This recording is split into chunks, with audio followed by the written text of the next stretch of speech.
Tonight, we embark on a gentle journey through the Pokemon world to uncover its rarest and most elusive creatures. These are the Pokemon that tested players' patience, pushed their determination, and became unforgettable milestones in their journeys.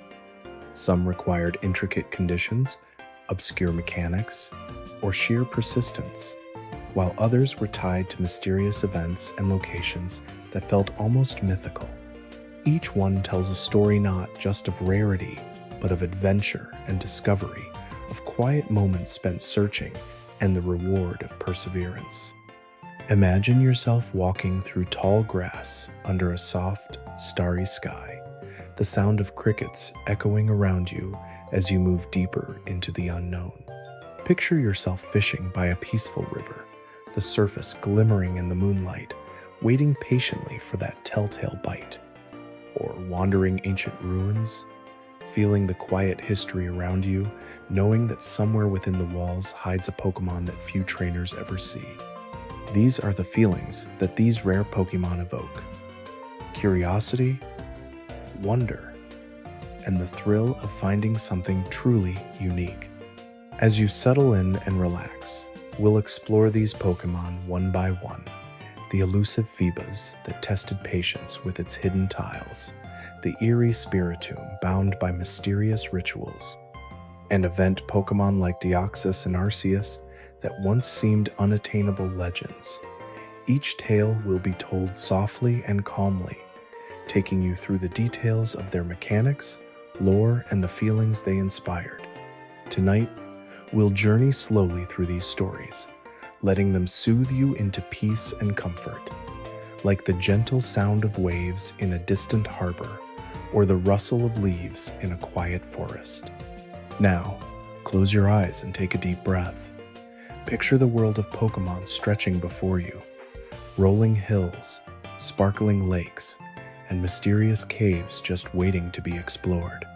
Somewhere out there lies a hidden patch of grass or a secluded cave entrance where one of these rare Pokemon patiently waits. Their rarity isn't just a number, it's a feeling, an experience that stays with you, a memory tied to a time when you wandered through this vast world in search of something extraordinary. Tonight, we'll revisit those memories and moments together, step by step, in a way that's calm and soothing, inviting you to drift deeper into relaxation with every word. Feebas has long been considered one of the rarest and most frustrating Pokemon to catch, earning its reputation during its debut in Pokemon Ruby, Sapphire, and Emerald. Unlike most Pokemon that are found easily in grass or caves, Feebas was hidden behind one of the most complicated mechanics in the entire series. It lived only on Route 119, a long, winding waterway that spanned a massive stretch of the Hoenn region. But even though this area was large, Feebas's actual habitat was shockingly limited. Out of all the water tiles on Route 119 dozens upon dozens that stretched along the river and connected pools, Feebas could only be found on 6 randomly chosen tiles. That's right, only 6 tiles contained Feebas, and these tiles weren't marked or obvious in any way. Players had to painstakingly fish tile by tile, testing each one repeatedly in hopes of stumbling across the elusive fish. The complexity didn't stop there. These 6 Feebas tiles would change whenever the in-game trendy phrase in Dewford Town was altered. This meant that a player could, through no fault of their own, lose access to their Feebas tiles entirely just by talking to an NPC and inadvertently updating the town's phrase. For those unaware of this mechanic, the hunt became even more confusing, with Feebas seemingly vanishing entirely. This level of obscurity turned catching Feebas into a true ordeal. Trainers would often spend hours meticulously fishing on each tile, moving one step at a time down the riverbanks, testing and retesting in silence, hoping for even a glimpse of Feebas's unassuming form. Many described this process as a fishing marathon, often involving hundreds of casts before a successful encounter. For some players, days would pass before finding it, and the irony of Phoebas's appearance only heightened its notoriety. Rather than looking impressive or powerful, Feebas resembled a dull, patchy fish with a perpetually vacant stare. Many first-time players couldn't understand why anyone would endure such an exhausting hunt for something that seemed so unimpressive. But that perception changed entirely once they learned about Feebas's evolution. Through raising Feebas's beauty stat using Pokeblocks or Puffinsa mechanic exclusive to certain generations, this lackluster fish would evolve into Milotic, one of the most elegant and majestic Pokemon ever introduced. Milotic's sleek, serpentine design, shimmering scales, and graceful appearance made it instantly iconic. It wasn't just a beautiful Pokemon, it was a powerhouse in battle, boasting excellent stats, especially in special defense, and a reputation as a top-tier choice in competitive play. This transformation mirrored real-world myths like the Ugly Duckling story, and that narrative deepened its appeal. Trainers who went through the long, tedious process of catching and evolving Feebas felt an enormous sense of reward, both for their perseverance and for unveiling such a striking evolution. Later generations adjusted Feebas's catch method slightly, but preserved its reputation for difficulty. In Pokemon Diamond and Pearl, Feebas relocated to Mount Preely's Coronet, and once again, it could only be found by fishing on a small number of randomly selected tiles in the cavern's water pools. These tiles changed daily, forcing players to return repeatedly, making the hunt just as relentless as in Hoenn. Even as new games introduced simpler methods such as fishing spots in Omega Ruby and Alpha Sapphire, or the easier spawns in Sword and Shield's fishing pools, the memory of its original challenge remained burned into fans' minds.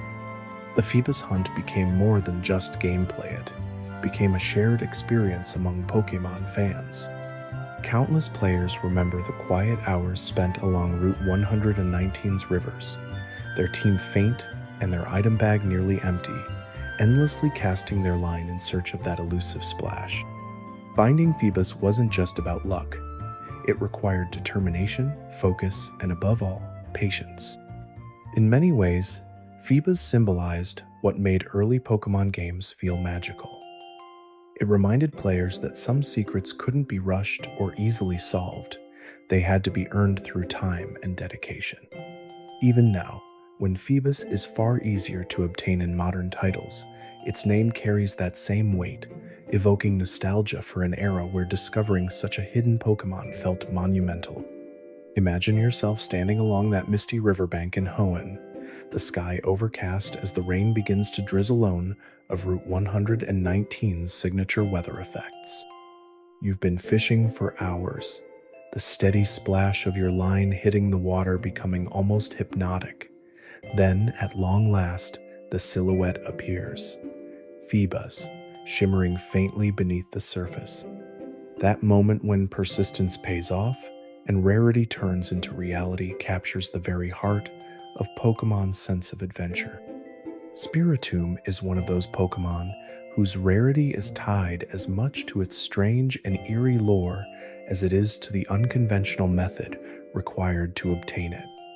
Introduced in Generation 4's Diamond and Pearl, Spiritomb quickly became famous not just for its ghostly design, but for how complex and time-consuming it was to encounter. Unlike typical wild Pokemon you could find in tall grass or caves, Spiritomb required you to piece together an odd, ritualistic sequence of events before it would even appear, blending gameplay with mystery in a way that left a lasting impression on players. The journey to Spiritomb began with acquiring an odd keystone, a peculiar item hidden within Sinnoh. The most well-known method of obtaining one was through the hiker NPC located on Route 208, who would give it to you if you spoke to him. Once you had the odd keystone, you were instructed, though often cryptically, to bring it to the Hallowed Tower, an ancient, weathered structure located on Route 209.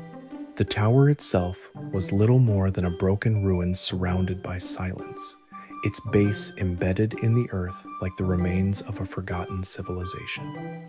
Placing the odd keystone into the hallowed tower was only the first step. To actually summon Spiritomb, you needed to enter the underground, Sinnoh's sprawling subterranean network of tunnels, and interact with other players or, more specifically, their avatars within it. You had to speak to 32 different characters in total, and while this sounded simple on paper, it was far trickier in practice. This was because Diamond and Pearl's Underground relied heavily on local wireless multiplayer, meaning you needed to be physically near other people who also had the game. For many players, especially those without easy access to other Pokémon fans nearby, this task felt nearly impossible. The underground NPCs technically counted toward the requirement, but you could only interact with them one at a time, and they were scattered randomly throughout the maze-like tunnels. This meant running laps through the underground repeatedly, searching for NPCs or coordinating meetups with friends who also played Pokémon. Once you finally completed this arduous step, returning to the hallowed tower would trigger an event unlike any other. Spiritomb would emerge from the odd keystone in a swirling vortex of ghostly energy, its face forming within the purple mist as it prepared for battle. After all the effort and patience it required, encountering Spiritomb felt like uncovering a dark, ancient secret buried within Sinnoh's history. Spiritomb itself was a formidable Pokémon, with its unique ghost, dark typing giving it no weaknesses in Generation 4. Its stats were well-rounded, leaning toward defensive strength, and its eerie designer collection of faces swirling inside a haunted fog bound to a stone fit perfectly with its unsettling lore. The Pokédex revealed that Spiritomb was formed from 108 spirits bound together, imprisoned in the odd keystone for misdeeds committed over 500 years ago. The number 108 itself was steeped in symbolism, referencing its base HP stat and even alluding to cultural ties, as 108 is a sacred number in certain Eastern philosophies. This deep, almost mythological aspect to Spiritomb's lore gave it an aura of forbidden knowledge. Players felt like they were tapping into something ancient and sinister, far removed from the light-hearted captures of most Pokémon. Even its habitat reinforced this feeling. The hallowed tower stood isolated along a quiet route, shrouded in mystery, with no trainers nearby. The idea of collecting whispers from the underground and summoning a cursed being fit perfectly within the supernatural undertones of the Pokémon world. In Pokémon Platinum, Spiritomb's acquisition remained largely unchanged, though the game's expanded underground system made the process slightly smoother. But even years later, in Brilliant Diamond and Shining Pearl, Spiritomb retained its elaborate summoning method, even as online connectivity replaced the old local wireless system. This continuity preserved its legendary reputation across generations, letting new players experience the same ritual their predecessors undertook over a decade earlier. For many fans, Spiritomb represents the thrill of discovery Pokémon once thrived on. Secrets hidden in plain sight, only revealed through dedication and curiosity. It wasn't just about finding a rare Pokémon, it was about unraveling a mystery woven into the very fabric of the game world. The hallowed tower, with its cracked stones and quiet ambiance, felt like a monument to forgotten times, a place where history and myth intersected.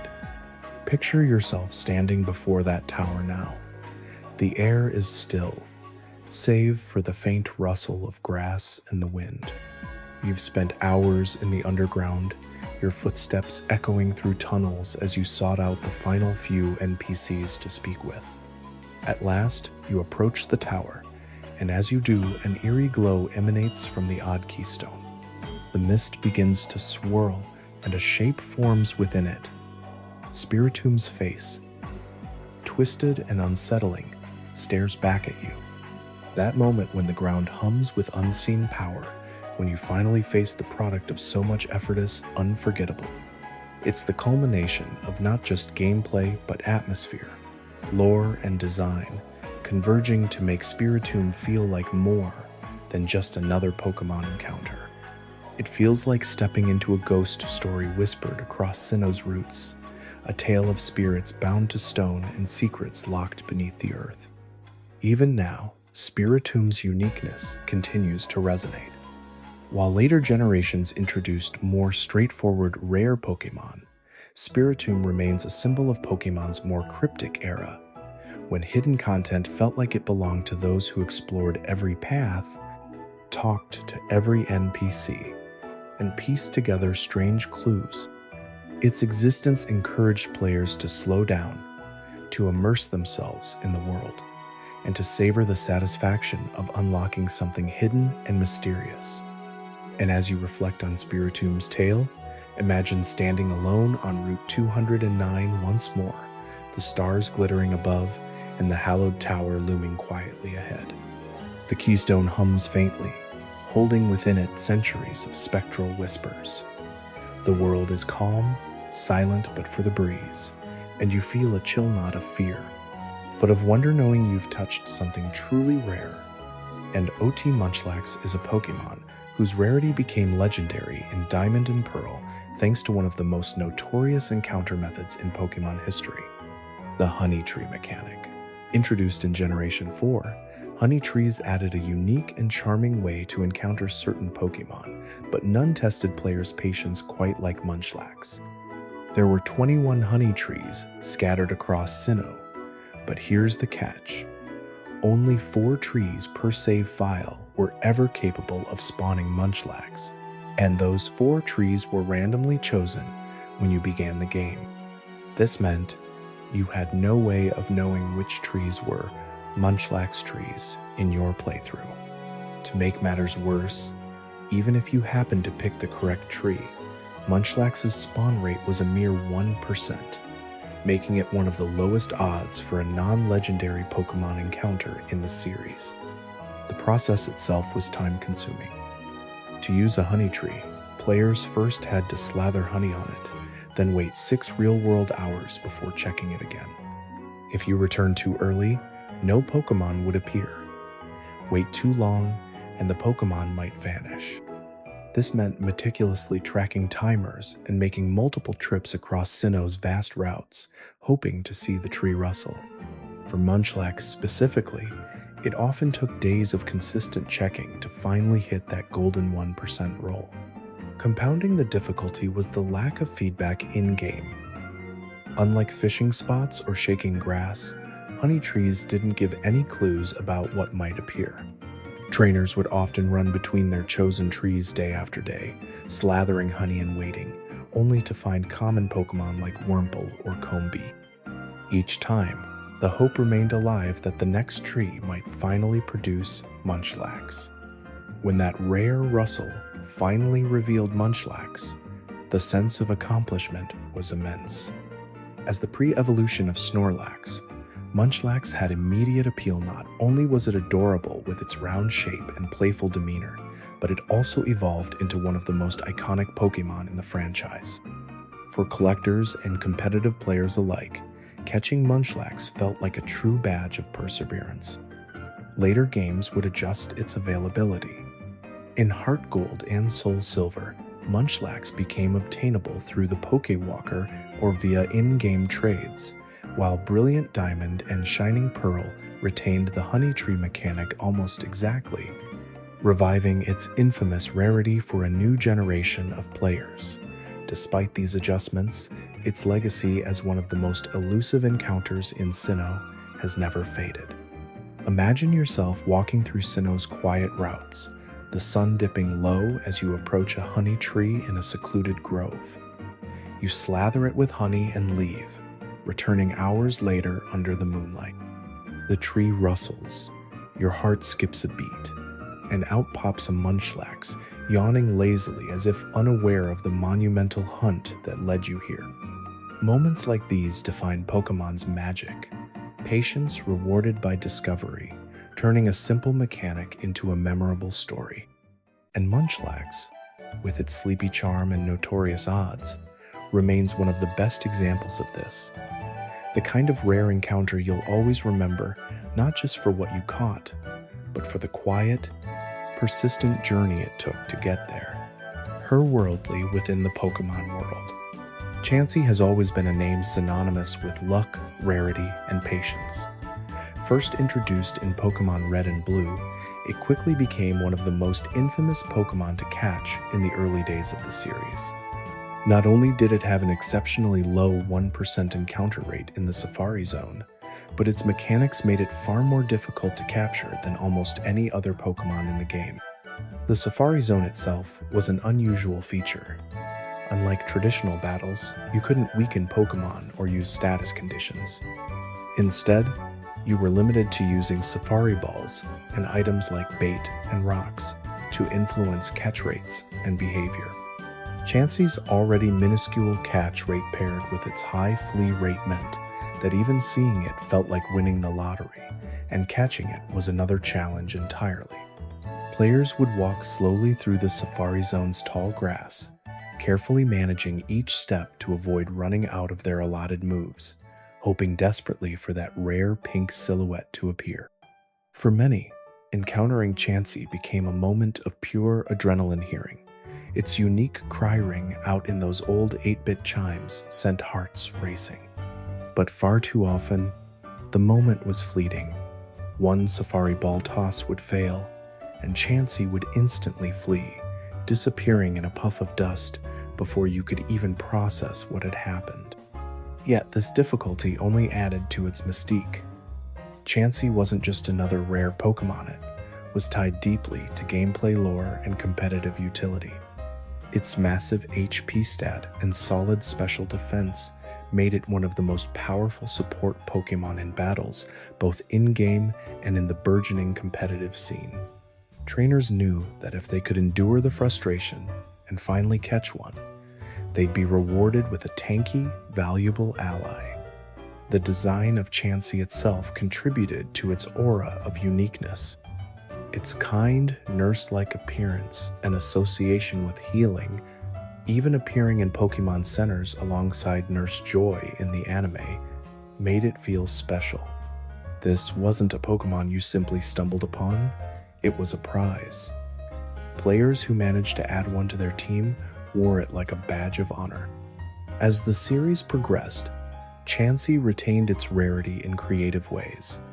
In Pokemon Fire Red and Leaf Green, it remained exclusive to the Safari Zone, keeping its low encounter and high flee rate intact. Later games like Diamond and Pearl placed it in the Trophy Garden, where it could only appear after daily shifts in the Pokemon roster still, requiring patience and persistence to catch. Even in Heart Gold and Soul Silver, Chansey's Safari Zone appearance involved customizing areas to attract it, making it far from a straightforward find. In Pokemon X and Y, Chansey became a rare encounter in the Friend Safari feature, and while easier to obtain than before, it still maintained its reputation as something players sought specifically and treasured deeply once caught. In Sword and Shield, Chansey returned in the Isle of Armor DLC as a rare spawn, serving as one of the best experience-granting Pokemon, further incentivizing its pursuit. Part of what makes Chansey so iconic isn't just its rarity, but the experience of the hunt itself. The Safari Zone, in particular, created a uniquely stressful environment. The ticking step counter, the limited Pokeballs, and the unpredictable mechanics combined to make every encounter feel like a make-or-break moment. Trainers would toss bait, hoping to keep Chansey around longer, only for it to flee instantly. Others would throw rocks to make it easier to catch, only to scare it away entirely. There was no perfect strategy, only hope and repetition. For many players in the late 90s, catching Chansey became a story they'd share for years. Tales of spending hours wandering through the Safari Zone's maze, like paths, burning through every single ball, only to watch it escape time after time. The thrill of finally seeing Gotcha appear on the screen after what felt like an endless string of failures was unmatched. Chansey's evolutionary line also reinforced its significance. In later generations, The introduction of Happiny as its baby form and Blissey as its evolved form further cemented Chansey as central to a family of Pokémon associated with kindness, healing, and endurance. Blissey, in particular, became a competitive mainstay with an almost unmatched HP stat that turned it into a wall capable of absorbing devastating hits. This lineage gave Chansey a legacy that stretched across casual play, lore, and competitive battling alike. Even outside of the games, Chansey's status as a healing Pokémon in the anime always accompanying Nurse Joy in Pokémon Centers made it one of the most recognizable faces of the franchise.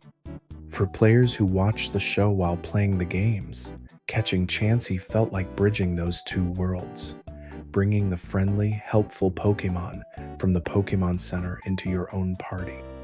Imagine yourself now in that classic Safari Zone. The quiet hum of 8-bit music looping endlessly, the lush green pixelated grass stretching endlessly around you. Every step feels tense, your Safari balls dwindling as you move deeper into the zone. Suddenly, there it is, Chansey. Its round pink form bounces slightly in the grass, almost playful in its stillness. You throw a ball. It shakes once, twice, then bursts open and Chansey flees.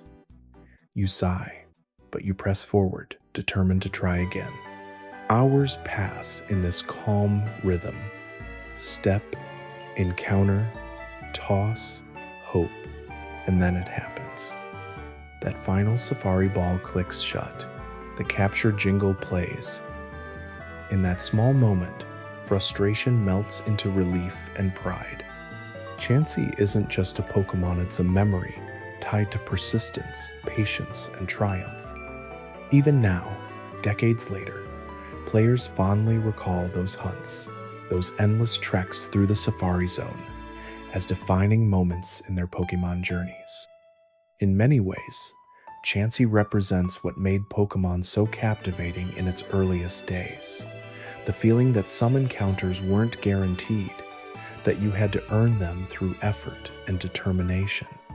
It's that mix of chance and persistence, set against the quiet ambiance of a world waiting to be explored, that transformed an elusive pink egg into a legend of its own.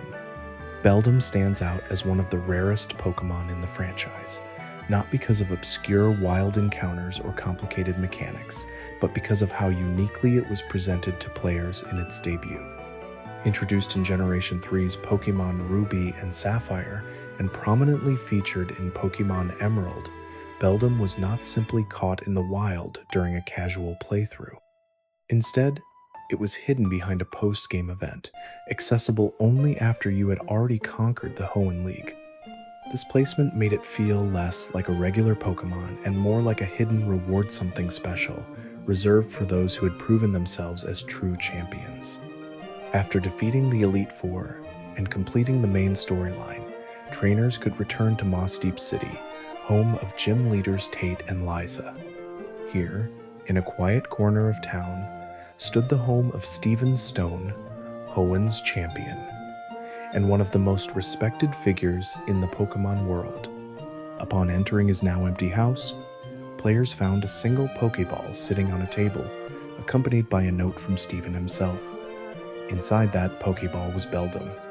There was no fanfare, no cutscene, just a quiet, solitary gift waiting for the player. This simple presentation carried weight. It felt like a personal handoff from Steven, a Pokémon tied deeply to his identity as a Steel-type specialist and to his iconic ace Pokémon, Metagross. By leaving Beldum for you, Steven symbolically passed on his strength and his trust, making it feel like more than just another capture. For players who admired Steven's calm, composed demeanor and his powerful team, this moment was both humbling and exciting. You now held in your hands the first stage of a Pokémon line that embodied his legacy. Beldum itself was unusual even beyond its method of acquisition. Classified as a Steel, Psychic type, It had a design more reminiscent of a machine than a living creature, with a single glowing eye and metallic body. Its lore suggested it moved in swarms, magnetically linked with others of its kind, and communicated through electromagnetic waves rather than sound. This made it feel alien and advanced, almost like something from a science fiction story, perfectly fitting Steven's fascination with minerals, steel, and the mysterious. Mechanically, however, Beldum presented a new challenge to trainers. When received, it knew only one move: take down or recoil, inducing normal type attack. This made training it cumbersome, especially since its recoil damage often knocked it out if fights weren't managed carefully. On top of this, Beldum had an abysmally low catch rate of 3, the same as many legendary Pokémon, making it notoriously difficult to catch in later generations where it could be found in the wild. Even weakening it and inflicting status effects wasn't always enough, forcing players to stock up on Ultra Balls or even resort to Master Balls if they weren't careful. Despite these challenges, the reward was immense. Through training, Beldum evolved into Metang and eventually into Metagross at level 45. Metagross quickly became one of the most beloved pseudo-legendaries in Pokémon history, boasting massive attack and defense stats, a sleek mechanical design, and immense competitive potential. Owning one felt like wielding raw power and prestige. Trainers who nurtured that lonely Beldum from Steven's house felt as though they'd raised something truly special, connected to one of Hoenn's greatest figures. In Pokémon Emerald, Beldum's acquisition remained the same, but Steven's house became even more poignant. His note mentioned traveling far and wide, implying he'd left Hoenn entirely, leaving Beldum in your care as a final token of respect. It was subtle storytelling, but it added depth to Steven's character and reinforced the sense that receiving Beldum was a rite of passage for the player, symbolizing their graduation into the ranks of trainers worthy of his recognition. In later generations, Beldum retained its elusive nature.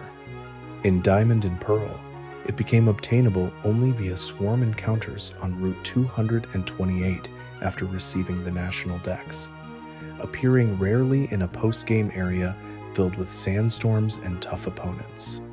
Its rarity was compounded by its incredibly low encounter rate, forcing determined trainers to endure long hunts just for a chance to see its distinctive silhouette. By the time of Pokémon Omega Ruby and Alpha Sapphire, Beldum was featured in a special event distribution to celebrate the game's launch. This shiny Beldum, holding a Metagrossite for Mega Evolution, allowed players to immediately connect it to Steven's Mega Metagross from the remakes, further cementing the bond between trainer, Pokémon, and champion. It felt like a direct continuation of its original narrative, giving fans old and new alike a chance to relive that iconic connection. Beyond its mechanical rarity, Beldum's identity is tied to atmosphere and memory. Picture yourself returning to Moss Deep City after becoming champion. The sun hangs low over the ocean, its orange glow reflecting on the waves. You step into Steven's quiet home. It's empty, silent, except for the soft hum of the ocean breeze outside. On the table rests a single Pokéball unmoving, waiting patiently. You pick it up, and in that instant, it feels personal, intimate, as if Steven himself entrusted this mysterious creature to you. Beldum isn't just another Pokémon encounter. It's a moment of recognition, a gift for perseverance, and a promise of what's to come. The quiet reward, after the clamor of victory, makes it stand apart from other Pokémon. You don't find it through battling in tall grass or solving elaborate puzzles. You find it through completion, through triumph. It is a Pokémon tied not to chance, but to achievement, and that makes it feel earned in a way few others do. Even today, Beldum is remembered fondly as both a gift and a challenge. A Pokémon that required patience, care, and persistence, but ultimately rewarded you with one of the strongest companions in the series. Its journey from that single Pokeball in an empty house to a towering Metagross at your side perfectly encapsulates the heart of Pokemon. Growth, discovery, and bonds forged through quiet moments of dedication. Dunsparce is one of Pokemon's strangest and most fascinating cases of rarity, not because it is powerful or because it's hidden behind elaborate mechanics, but because of how quietly it exists within the world. Introduced in Generation 2's Pokemon Gold and Silver, Dunsparce was tucked away in such an obscure location with such low odds of encounter that many players completed entire playthroughs without ever even knowing it existed. And yet, for those who stumbled upon or hunted it, intentionally it became a symbol of the series' ability to hide quiet surprises in plain sight. To find Dunsparce in Johto, trainers needed to venture into Dark Cave, an optional location that connected Violet City to Blackthorn City through winding tunnels. Most players only visited Dark Cave briefly, usually when passing through its entrance near Route 31 early in the game, but hidden within was a side chamber called Union Cave that required careful exploration. Inside, players could find patches of grass deep underground where Dunsparce occasionally spawned. However, it was extremely uncommon, with an encounter rate of just 1%, meaning that even those who knew where to look could spend hours wandering through these dim corridors before finally finding one. Adding to this difficulty was the fact that Dark Cave was, as its name suggested, pitch black without the HM move Flash. Many players skipped using Flash entirely, opting to explore blindly or not at all, which left Dunsparce effectively invisible to anyone who wasn't determined to comb through every nook and cranny of Johto. For those who braved its depths, though, Dunsparce became a strange prize, an odd, snake-like normal, type Pokemon with tiny wings, a drill-like tail, and a perpetually sleepy expression. Part of what makes Dunsparce so memorable is how unassuming it is. Despite its rarity, it's not especially powerful, with low stats and no evolution in its original generations. It wasn't tied to any major story events or battles, nor was it associated with legendary lore. Instead, it felt like a quiet secret, existing simply for the joy of discovery. Pokemon like Dunsparce reminded players that not every reward in the series needed to be tied to strength or status. Sometimes, it was about finding something unique, simply because it was there, waiting for the curious few who sought it out. Dunsparce's design itself sparked intrigue. It drew inspiration from the Tsuchinoko, a cryptid in Japanese folklore described as a stubby, snake-like creature said to be elusive and mysterious. This mythological basis fit perfectly with how Dunsparce was implemented in the games. Rare, tucked away in an easily missed area, and lacking the fanfare of more obvious Pokemon. For players familiar with Japanese culture or cryptid stories, catching Dunsparce felt like unearthing a hidden piece of folklore embedded in Johto's world. Over time, later generations continued this tradition of making Dunsparce rare in odd, overlooked ways. In Pokemon Fire Red and Leaf Green, Dunsparce could only be obtained through the Pattern Bush area of the Seavey Islands, another out-of-the-way location few players explored casually. In Black and White, it appeared in hidden grottos, secluded areas off the beaten path that required players to check for rare spawns daily. Its elusive nature remained consistent, always available, but never obvious, never common. Even when Dunsparce reappeared in games like Pokemon X and Y, it retained a low encounter rate and odd placement, often hidden deep in caves or isolated routes. Players often shared stories of stumbling upon it unexpectedly, wandering through a cave and suddenly seeing its unique sprite pop up. Its rarity didn't stem from any deliberate puzzle or mechanic, but rather from its quiet placement in areas most people simply didn't linger in. This sense of randomness gave Dunsparce a cult following. Fans embraced its oddness, its lack of evolution, and its sleepy demeanor, turning it into a kind of mascot for Pokémon's stranger side. Entire online communities sprang up around celebrating it, jokingly demanding an evolution that never came until finally, in Pokémon Scarlet and Violet, Dunsparce's long-awaited evolution, Dunsparce, was introduced. Dunsparce's reveal delighted fans precisely because it doubled down on the humor of the original. Instead of becoming something grand or majestic, it simply became a longer Dunsparce with an extra body segment, perfectly embracing its quirky, low-key appeal. This evolution honored what made Dunsparce special. It was never about power or grandeur, but about being an odd, rare discovery tucked into the corners of Pokémon's world. Catching Dunsparce is a different kind of memory compared to hunting legendaries or completing elaborate quests. It's the story of wandering through a dark cave late at night in-game, your party weakened, your steps echoing softly as you navigate narrow tunnels. Suddenly, there it is. Dunsparce, its dopey face staring back at you, almost as if surprised to see you. The encounter isn't dramatic, it's quiet, almost meditative. You throw a Pokéball. It clicks. And just like that, you've captured a piece of Pokémon's hidden charm. Dunsparce's rarity and simplicity embody what makes Pokémon exploration so rewarding. It reminds players that this world is bigger than the main story, bigger than the gyms or even the legendaries. It's filled with little pockets of wonder Pokémon you might never see unless you take the time to look, to wander off the main path and explore. Dunsparce isn't flashy or imposing, but it feels like a reward for curiosity itself, for being the kind of trainer who doesn't just follow the obvious routes but lingers in the quiet spaces. Even now, Dunsparce's legacy lives on as a symbol of Pokémon's quieter mysteries. Imagine standing deep in dark cave, the screen dim, your character barely illuminated by a faint glow.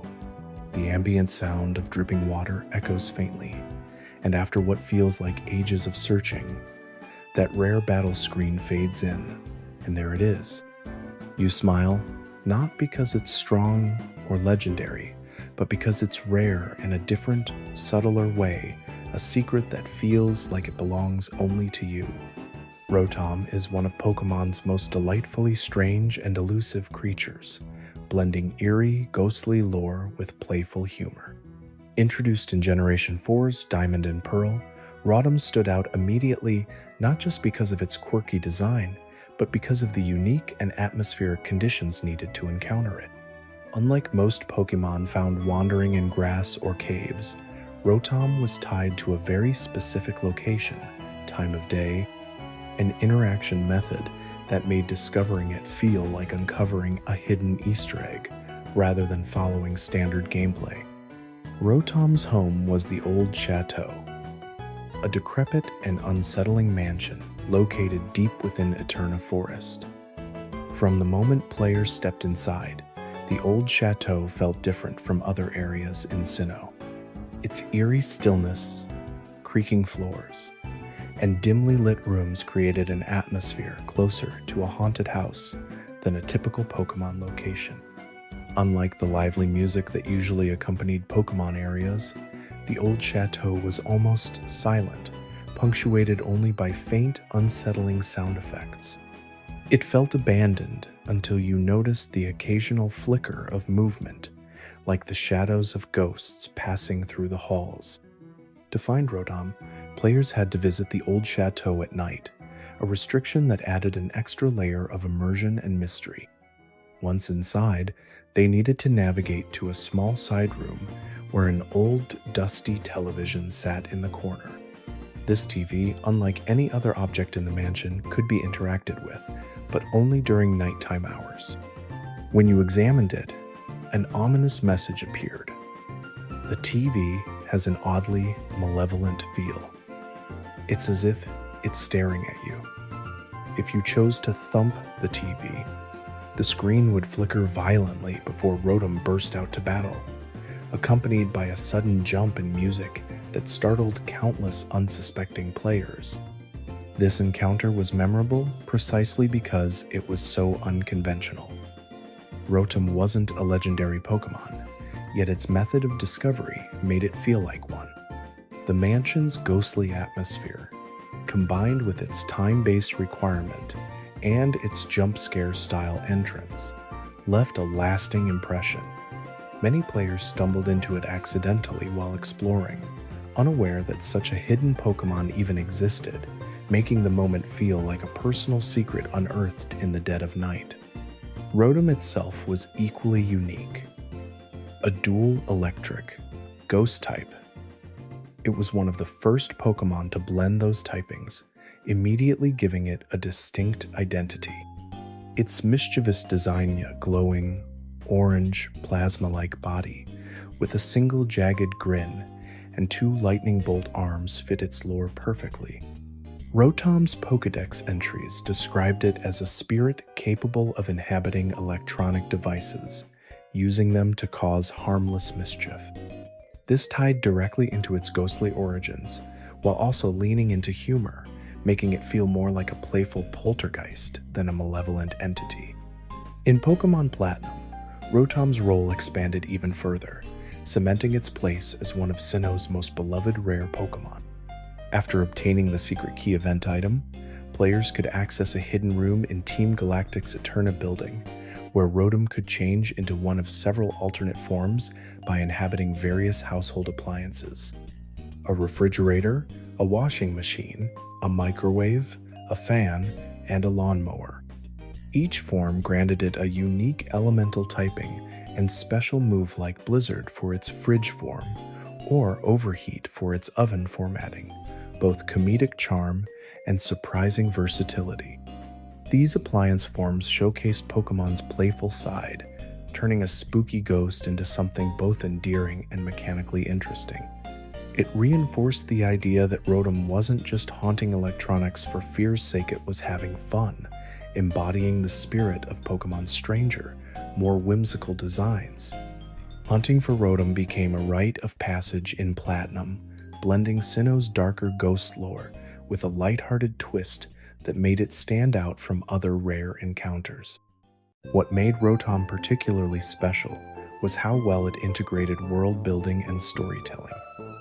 The Old Chateau wasn't just a random haunted mansion, it had subtle details suggesting a deeper narrative. Occasionally, players could see fleeting visions of ghostly NPCs, a butler who drifted silently down hallways, and a young girl who vanished when approached. These apparitions never interacted with the player, and their purpose was never explained, adding an air of mystery. Did Rotom cause these hauntings? Or were they remnants of the mansion's forgotten past? The ambiguity fueled endless fan theories and discussions, further cementing Rotom's place in Pokémon's pantheon of mysterious encounters. Even in later games, Rotom retained its identity as an elusive, late-game oddity. In Pokémon X and Y, it could be found in the Lost Hotel, hidden among trash cans, maintaining that same mischievous vibe. In Sun and Moon, Rotom gained an even more prominent role by merging with the player's Pokédex, becoming the chatty Rotom Dex that guided trainers throughout their journey. This transition from rare ghost to main companion was both unexpected and delightful, proving just how much fans loved the quirky plasma sprite. In Sword and Shield, Rotom returned with even more utility. It powered various gadgets, such as the Rotom Bike and the Rotom Phone, further blending its ghostly charm with technology. Despite becoming more accessible, its roots as a rare, nighttime encounter in the Old Chateau gave it an enduring sense of personality. Even as Rotom evolved into a more prominent series mascot, longtime fans remembered its eerie beginnings fondly, when finding it required venturing into a haunted mansion after dark and braving a flickering TV that seemed almost alive. Imagine yourself standing once more in the Old Chateau, The wooden floor creaks beneath your feet as you wander through dust-covered rooms, moonlight streaming faintly through cracked windows. The silence is heavy, broken only by the faint hum of the TV in that isolated room. You approach it slowly, press A, and watch as it flickers violently, bathing the room in pale light before Rotom bursts forth with a playful cry. That moment equal parts, eerie and exciting, captures everything that made its rarity so magical. The atmosphere, the mystery, and the reward of curiosity. Rotom remains a perfect example of how Pokémon's rare encounters can blend mechanics with storytelling and ambiance. It wasn't just about catching something powerful, it was about the experience. The thrill of finding a hidden Pokémon tied to a world rich with small details and secrets. Whether you caught it late at night during a quiet exploration of Eterna Forest, or discovered its appliance forms in Platinum, Rotom felt like a Pokémon meant for the curious and attentive, a prize for those who strayed from the beaten path and embraced Pokémon's stranger side. Deoxys is one of Pokémon's most fascinating examples of rarity, not because of obscure wild locations or low encounter rates, but because it was locked behind real-world events that many players could never access. First introduced in Generation 3's Pokémon Ruby and Sapphire data, Deoxys officially became available during the release of Pokémon Fire Red, Leaf Green, and Emerald, where it took center stage as one of the most mysterious and coveted mythical Pokémon ever created. Unlike most Pokémon, Deoxys could not be found anywhere within the base games. It was tied entirely to an event item called the Aurora Ticket, which granted players access to Birth Island, a remote and desolate location far removed from the main regions of the Pokémon world. The catch? This ticket was distributed exclusively during limited-time events hosted at real-world locations like game conventions, retail stores, or Nintendo-sponsored gatherings. For many players, especially those without easy access to such events, Deoxys remained out of reach, a tantalizing entry in the Pokédex that teased an unattainable goal. This scarcity added to Deoxys's allure. Playground rumors about how to obtain it ran rampant. Children speculated about beating the Elite Four a certain number of times, surfing along specific tiles, or completing impossible tasks, none of which were true. The reality that you had to physically attend a distribution event gave Deoxys an almost mythical quality. In an age before widespread internet access, the mere knowledge that other players had, it felt like hearing about a rare creature someone had seen in real life, but you hadn't. When players did manage to get the Aurora Ticket, the experience felt unforgettable. After redeeming it, you could sail to Birth Island, an oddly geometric location with a triangular aesthetic unlike anything else in the Pokémon games. At its center lay a black triangle that shifted positions slightly each time you approached it, forming a kind of puzzle where you had to reach it in the fewest steps possible.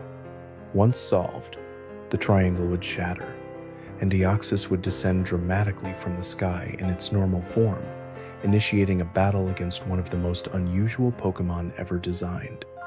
Deoxys's origin story added to its intrigue.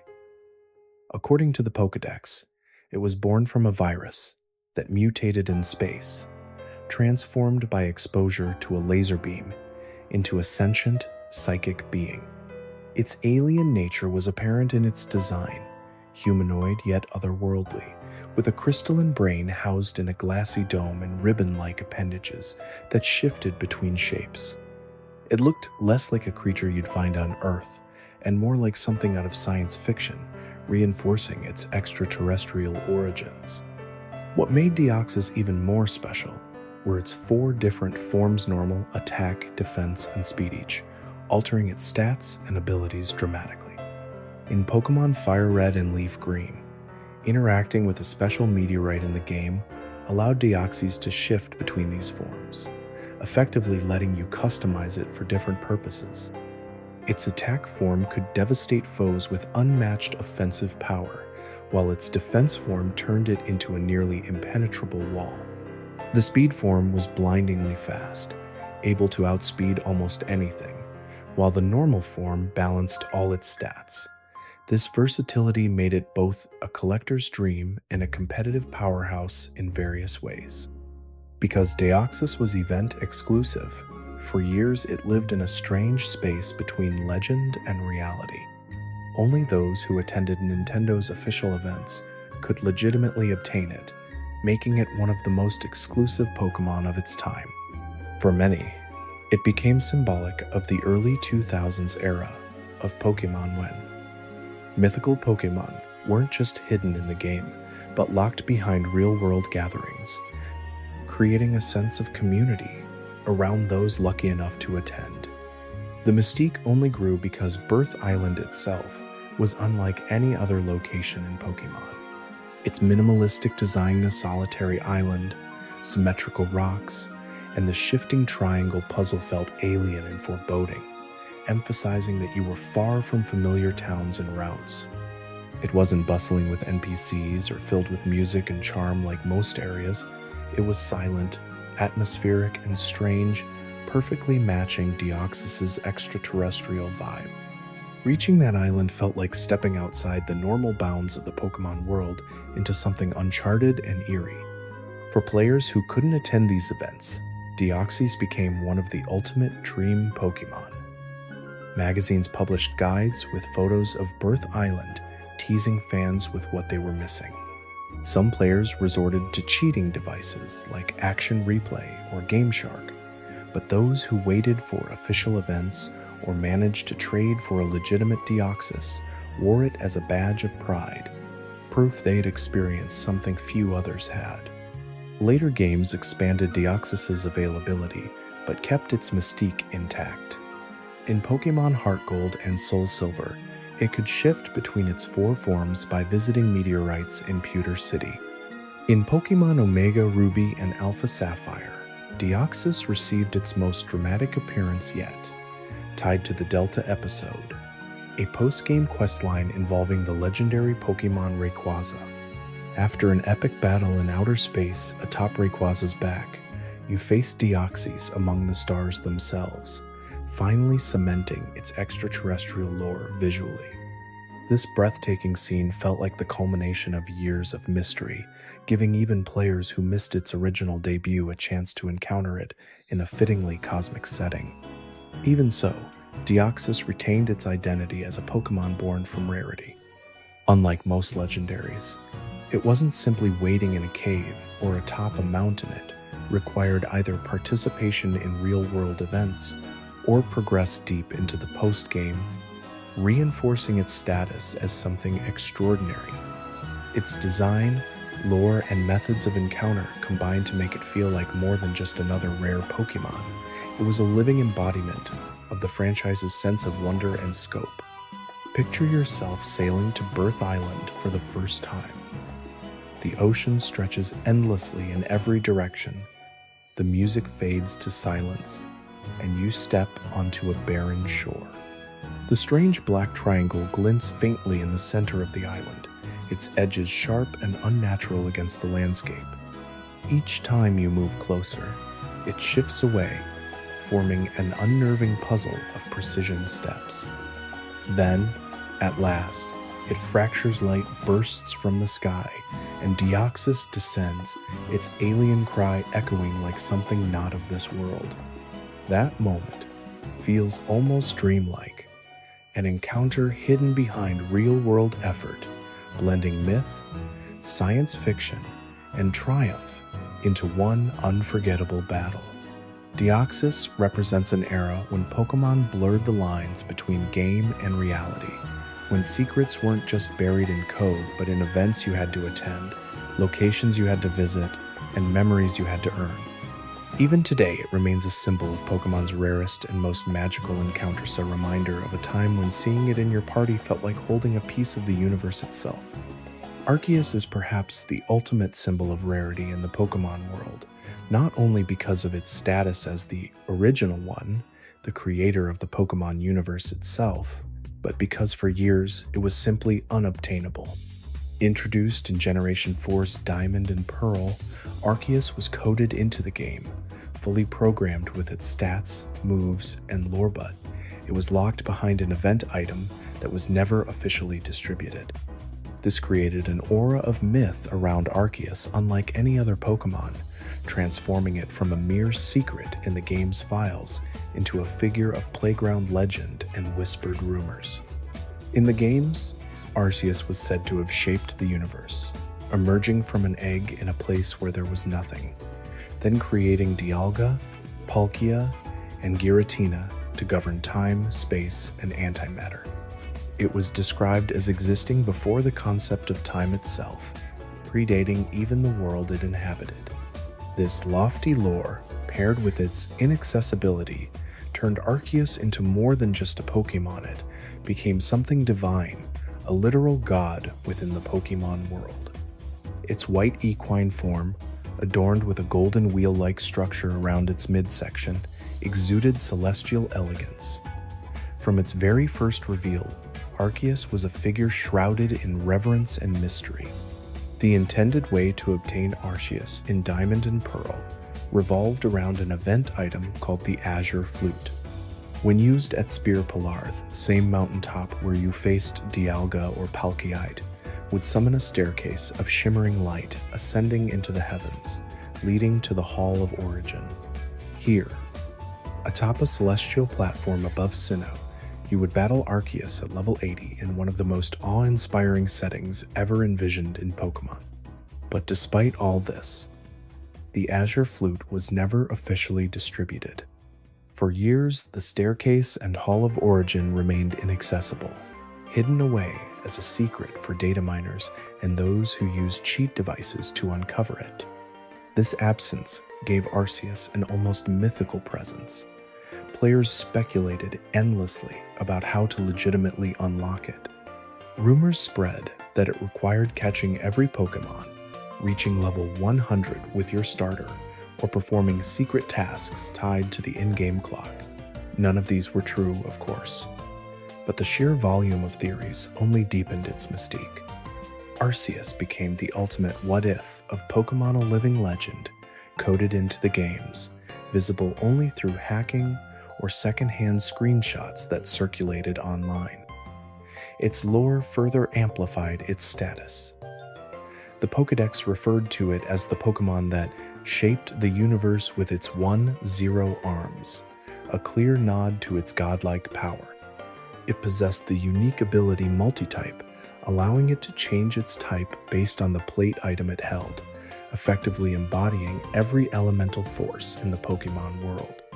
This ability reinforced the idea that Arceus wasn't tied to a single domain.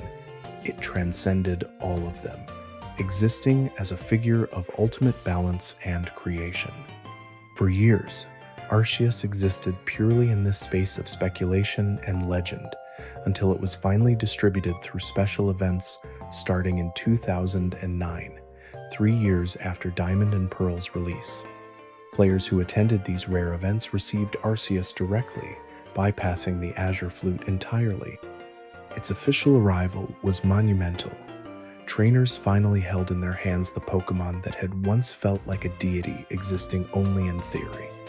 In Heart Gold and Soul Silver, Arceus received one of the most fascinating pieces of bonus content ever tied to a Pokémon. If you brought an event Arceus to the Ruins of Alph, you would unlock a special event at the Sinjoh Ruins, a mysterious location blending elements of Johto and Sinnoh's cultures. Here, Arceus would create one of the Sinnoh creation trio Dialga, Palkia, or Giratina before your very eyes, visually demonstrating its mythic ability to forge reality. This event cemented Arceus's lore as the progenitor of all things, and offered one of the series' most atmospheric sequences, complete with haunting music and imagery of ancient temples. Years later, Arceus continued to be treated with reverence in the franchise. In Pokémon X and Y, its plates and lore were referenced even without the Pokémon itself being directly obtainable, maintaining its presence in the background of the world's mythology. In Pokémon Sun and Moon, Arceus remained elusive, reinforcing its identity as something rare and almost untouchable. And then came Pokémon Legends.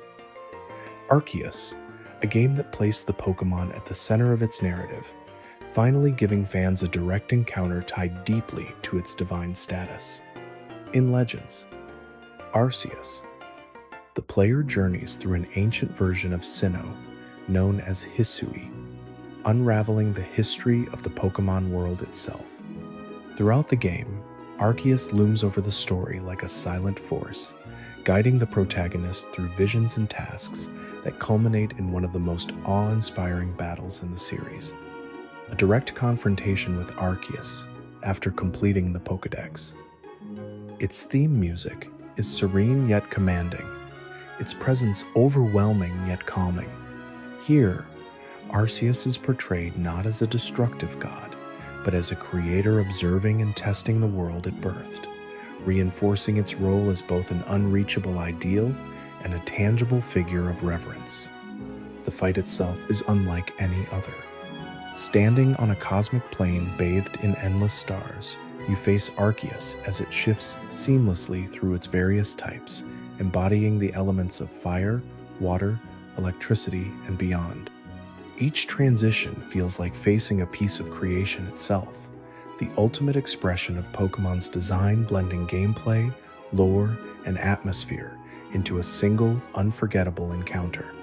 Defeating and capturing it feels less like catching another Pokémon and more like fulfilling an ancient prophecy, bringing full circle the years of speculation and mystique surrounding its name. Even outside its in-game appearances, Arceus' influence permeates Pokémon's world building. The existence of temples dedicated to it, inscriptions referencing its acts of creation, and its ties to Sinnoh's mythology elevate it beyond the status of an ordinary legendary. It's the Pokémon equivalent of a divine constant, the origin point from which all else flows. Picture yourself climbing Spear Pillar under a quiet night sky. The moonlight glimmers on the jagged rocks as you hold the azure flute in your hands. You play its melody, and suddenly, the ground trembles. A staircase of pure light spirals upward into the heavens, stretching far beyond the clouds. You ascend slowly, each step accompanied by the faint echo of celestial music, until you reach the Hall of Origin. There, standing in serene stillness against an endless expanse of stars, is Arceus. Its gaze feels omnipotent, ancient, and calm, as if it has been waiting for this moment since time began. Arceus isn't just rare because of distribution limitations or hidden items. It's rare because it embodies Pokémon's most ambitious storytelling. It's a symbol of the unknown, of the space where gameplay meets myth, and of the feeling that there's something larger than yourself waiting to be discovered. Even after finally capturing it, you can't help but feel like you've brushed against something eternal, a reminder of why Pokémon has always been more than just a game. Unown is one of Pokémon's most mysterious and enigmatic creatures, blending gameplay, lore, and puzzles into an experience that feels more like uncovering an ancient secret than catching an ordinary Pokémon. First introduced in Generation 2's Pokémon Gold and Silver, Unown immediately stood out for its cryptic nature. Its design, a simple, floating, eye-like figure, shaped to resemble one of the letters of the alphabet hinted at something deeper.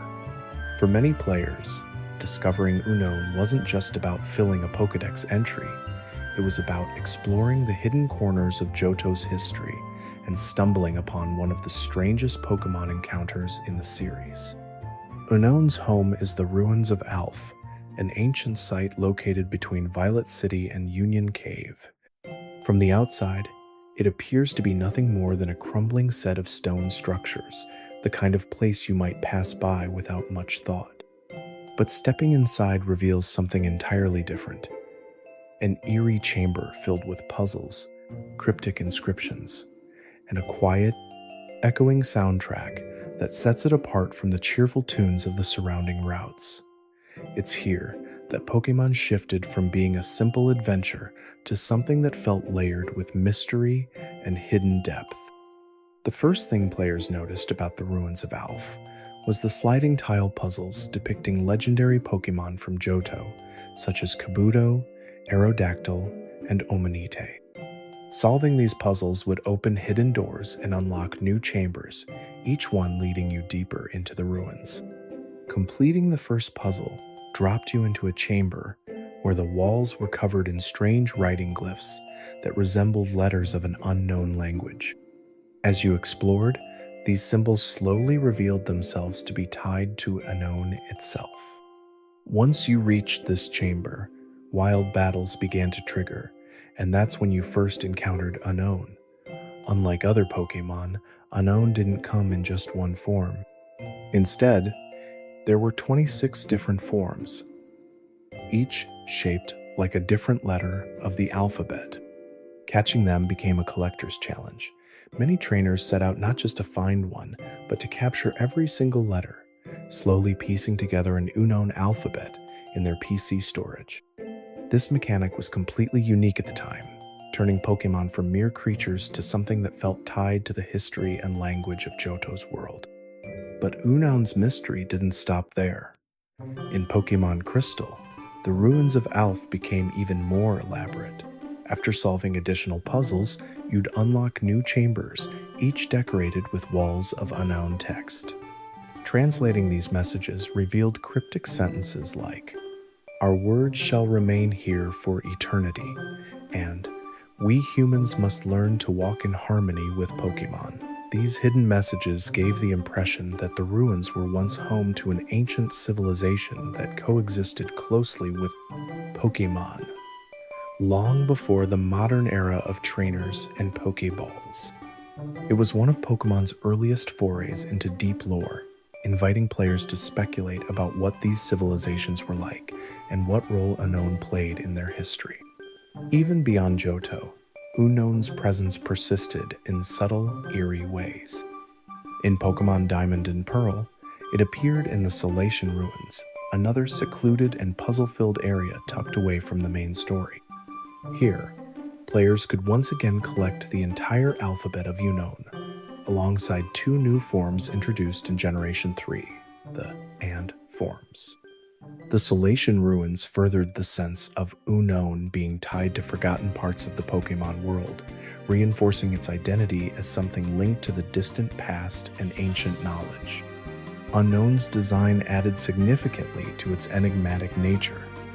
Its single, unblinking eye made it feel almost alien, like a watchful presence observing silently from beyond comprehension. Its lack of evolution, pitiful stats, and extremely limited move pool could only learn hidden power meant it wasn't practical for battling. But that didn't matter. Unown wasn't about strength or utility. It was about atmosphere, lore, and mystery. Its purpose seemed narrative rather than functional, making it feel different from almost any other Pokemon. One of the most intriguing aspects of Unown is how it blurred the lines between the Pokemon world and real-world concepts. Its alphabet-like forms hinted at a shared language between humans and Pokemon in antiquity, suggesting that Unown may have even influenced written communication itself. Some fans theorized that Unown represented primal symbols of creation or knowledge, almost like runes, with their presence serving as a link to Pokemon's mythological roots. This sense of ancient mystery made catching Unown a surprisingly meditative experience. Many players spent hours inside the Ruins of Alph, or Solation Ruins, wandering through the quiet halls and slowly filling their collection with each letter. The repetitive encounters and soft ambient music created a calm rhythm, transforming what could have been tedious into something strangely relaxing. It felt like participating in an archaeological dig, uncovering artifacts one piece at a time until you slowly reconstructed a forgotten language. Unown also played an important role in Pokemon media outside the main games. In Pokemon 3, the movie, Spell of the Unown, The titular creatures were central to the plot, depicted as mysterious beings capable of reshaping reality through their psychic powers. This film portrayed them not merely as simple wild Pokémon, but as entities connected to forces far beyond human understanding. The movie's surreal sequences, filled with floating Unown forming words and symbols in the air, cemented their image as enigmatic and otherworldly. Later games continued to treat Unown as a rare curiosity. In Heart Gold and Soul Silver, the Ruins of Alph returned with all their puzzles intact, and once again trainers could spend hours collecting every single form. In Pokémon Legends, Arceus, Unown appeared scattered throughout Hisui in hidden locations, blending back into an exploration-based format that encouraged observation and persistence. Finding each one felt like a scavenger hunt, rewarding players who paid close attention to the world's smallest details. Imagine yourself now, standing in the Ruins of Alph. The room is silent, but for the faint sound of dripping water echoing in the background. You approach one of the stone puzzles, carefully sliding pieces into place until the image is whole. Suddenly, a distant rumble echoes through the chamber, and a hidden doorway opens. Inside, strange glyphs cover the walls, glowing faintly in the dim light. As you step forward, the battle screen fades in, and there it is an Unown floats before you, its single eye fixed directly on you, silent and still. Catching it doesn't feel like battling an ordinary Pokémon. It feels like connecting with something ancient, something that has existed quietly for centuries, waiting to be rediscovered. You know it won't be powerful in a fight, but that doesn't matter. It's the experience itself, the exploration, the puzzles, the secrets whispered by those glowing walls that makes it memorable. Unown remains a testament to Pokémon's ability to create moments of quiet mystery amidst its grander adventures. It isn't a legendary, and it isn't tied to any flashy story beats or climactic battles. Instead, it represents the joy of exploration and discovery, of finding something hidden away for only the most attentive trainers to see. It's that sense of wonder, of piecing together fragments of a forgotten history, that gives Unown its enduring legacy as one of the series' most fascinating rare Pokémon. As we come to the end of our journey through Pokémon's rarest and most elusive creatures, it becomes clear that their allure is about so much more than just low encounter rates or difficult mechanics. These Pokémon, whether it's Feebas lurking in hidden fishing tiles, Spiritomb requiring an intricate summoning ritual, or Arceus existing as an almost untouchable god, represent something deeper. They embody curiosity, patience, and the sense of wonder that has always been at the heart of the Pokémon experience. Each of these encounters asks you to slow down, to explore, and to notice the small, hidden corners of the world that so many players pass by. From the moment Pokémon began, its world was built around discovery. The tall grass at the edge of town teased at the unknown, the dark caves hinted at secrets, and the whispers of rare creatures invited you to venture further than you ever had before. Rare Pokémon are the purest expression of this design philosophy. They are not handed to you easily. They require persistence, observation, and sometimes even a little luck. And when you finally see them after hours spent fishing tile by tile for Feebas, wandering the underground for Spiritomb, or checking honey trees day after day for Munchlax, there's a quiet joy in that moment. It's not just about adding another entry to your Pokédex. It's about the feeling that you've earned something special. Many of these rare Pokémon are tied to atmospheric locations that enhance their mystique. The Old Chateau where Rotom resides feels haunted and forgotten, its stillness amplifying the tension before its sudden burst from the flickering TV. The Ruins of Alph, with their cryptic inscriptions and faint echoes, make you feel like an archaeologist unearthing something ancient and profound when you catch your first Unown. Even Birth Island, with its geometric puzzle and unsettling silence, immerses you in an alien environment perfectly suited for Deoxys's extraterrestrial nature. These places are more than just settings. They're experiences that make these Pokemon feel alive, as if they truly belong to a deeper history within their world. Then there are Pokemon whose rarity stems from their narrative weight. Arceus, for instance, isn't just another rare encounter, it's the creator of the Pokemon universe, its absence for years building anticipation and awe until it finally became obtainable.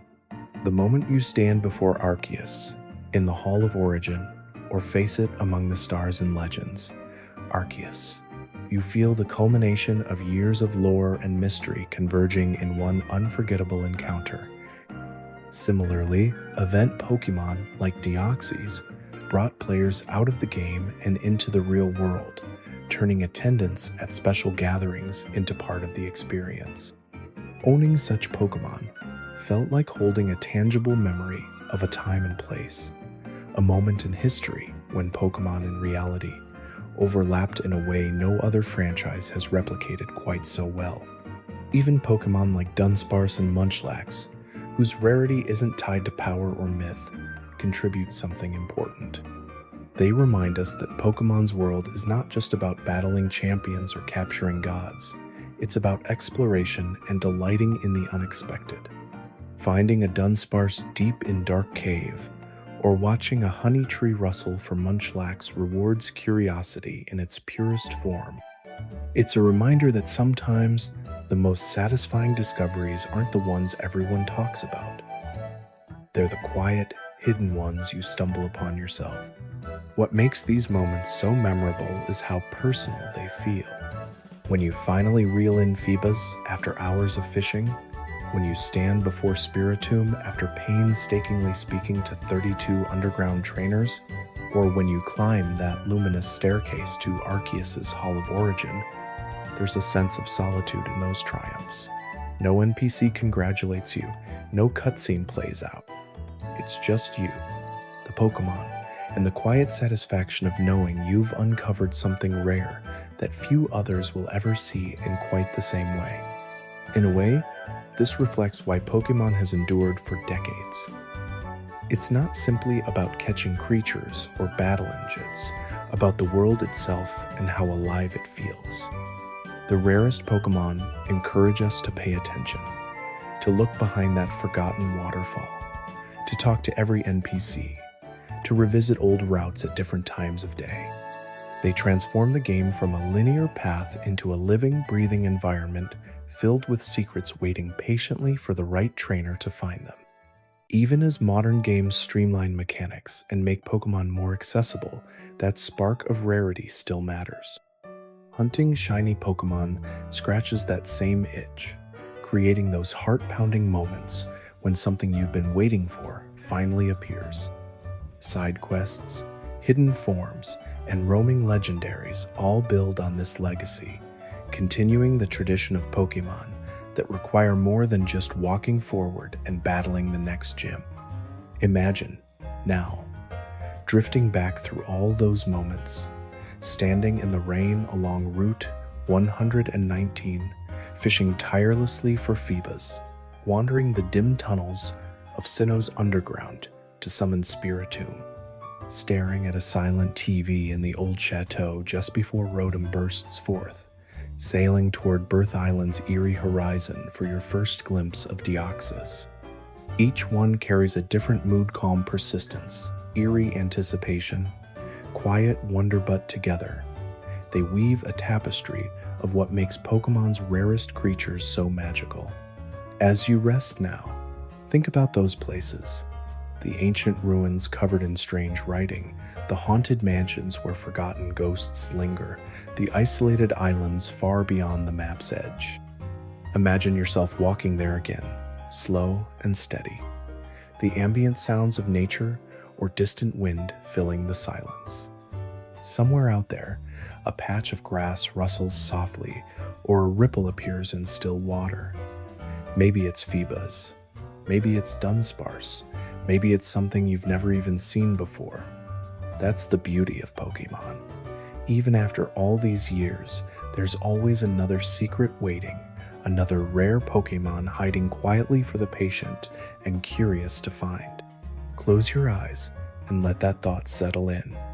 The world of Pokémon is vast, timeless, and alive with mystery. Whether it's a mythical god, a cryptic alphabet Pokémon, or a simple creature tucked away in an overlooked cave, each rare Pokémon holds a story, a reminder that discovery itself is the heart of the journey. Let those memories of fishing rods, honey trees, glowing ruins, and luminous staircases drift through your mind like quiet dreams. In that stillness, in that sense of wonder, is exactly where Pokémon's rarest encounters live, forever waiting, forever magical.